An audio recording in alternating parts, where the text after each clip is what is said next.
Hello, I'm John Mamias, Executive Producer at CD Projekt Red, and welcome back to our continued development diary series on The Witcher 2, Assassins of Kings, and now the Enhanced Edition.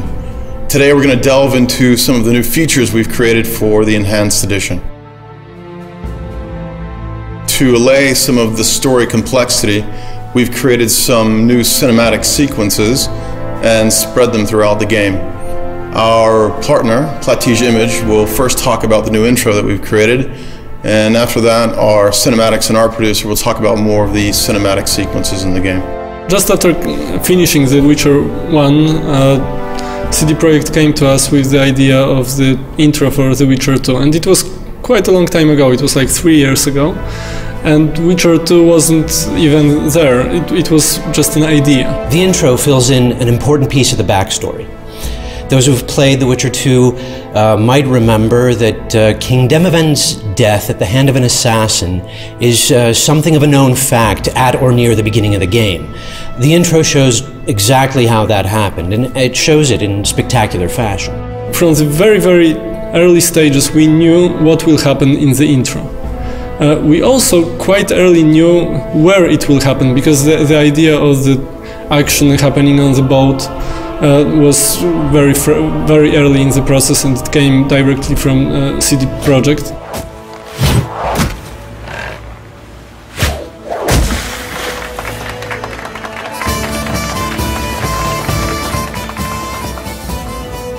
One of the very early ideas was that who is the assassin is using a hornet nest to start a chaos on the boat, and he's using this chaos to kill the king and escape from the boat.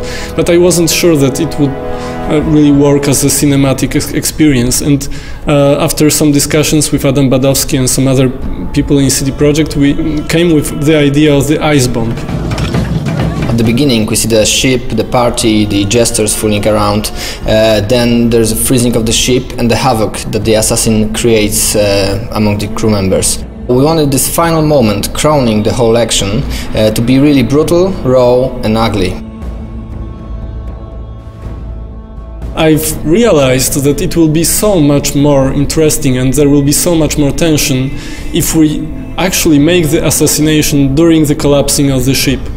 And this idea was very late in the process. It was after all these stages of acceptation, and it already changed everything, but we loved it so much in Plattige, and the people in CD Projekt also loved the idea, that we decided like a week before the start of the production to change this detail, which actually changed everything.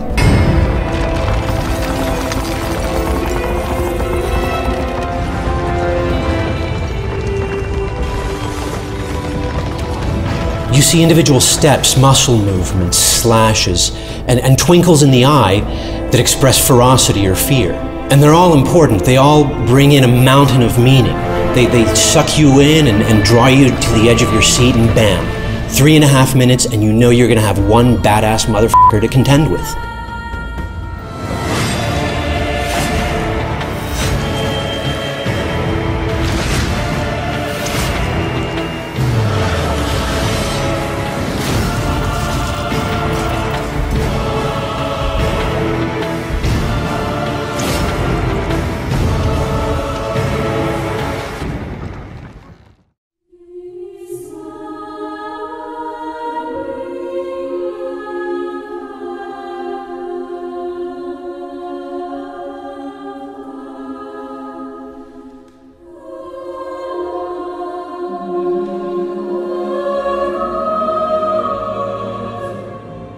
Besides the CG intro, we prepared a lot of new other video sequences. One of them are the loading movies.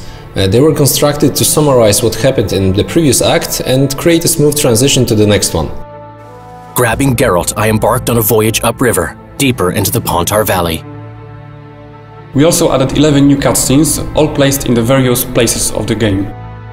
I can tell that 3 of them are showing what's going on in Loc Muinne when Geralt is busy with the dragon.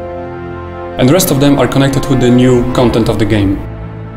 Another type of video sequences that we prepared for the Enhanced Edition are the final boards.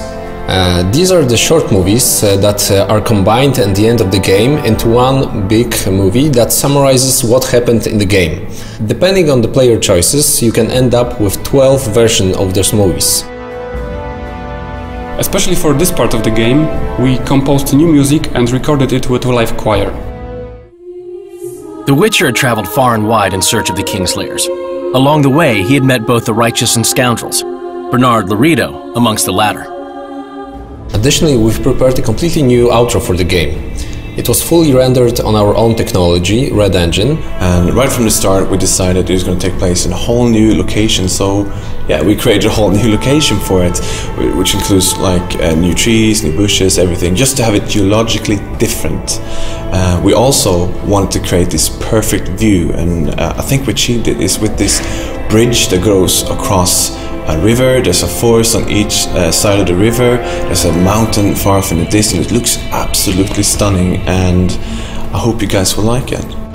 So we've only just scratched the surface of the new content we're adding to Witcher 2 Assassins of Kings Enhanced Edition. Stay tuned for the next Dev Dive, where we talk about the new gameplay mechanics, as well as the new quests and the new characters.